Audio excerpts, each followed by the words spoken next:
Vrouwen Nieuwjaar 2024. Ik bid God zijn rijkelijke zegen op die en die familie leven, zoals we in het nieuwe jaar naankomen doen. Nu, dat is een principe in de Bijbel, besonders wordt ervan verteld in het Oude Testament. En dat is het principe van God het Ieescht geven. En ik wil zeggen, dat is een goede principe voor ons van deze dag naar aan te waan. We willen God het Ieescht geven van ons dag. Een weg wat we dat kunnen doen, is met ons dag aanvangen, met de Bijbel lezen en beden naar God. Vielleicht 5 minuten, vielleicht 10 minuten. We vangen ons dag aan met God en we geven God het eerste part van ons dag.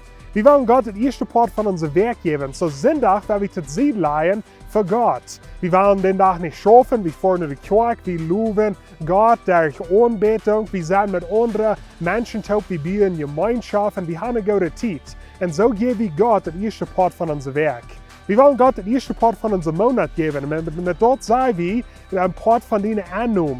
Vielleicht juist 1% van dat geld wat we verdienen deze maand, geeft die trainen naar de kerk. En we geven trainen God, wenn God ons het eerste gezegend heeft. En zo we geven het eerste part van onze maand. En dan nog een andere weg om het jaar aanvangen is God het eerste part van het jaar geven. En zo een weg waar we dat hier doen, hier bij Lebenswasser kerk, dus op vijf zondag vangen we aan met onze 21 deel van Fasten en Bäden. En dit is waar we 3 weken te zien leiden doen, om God het eerste part van ons jaar geven.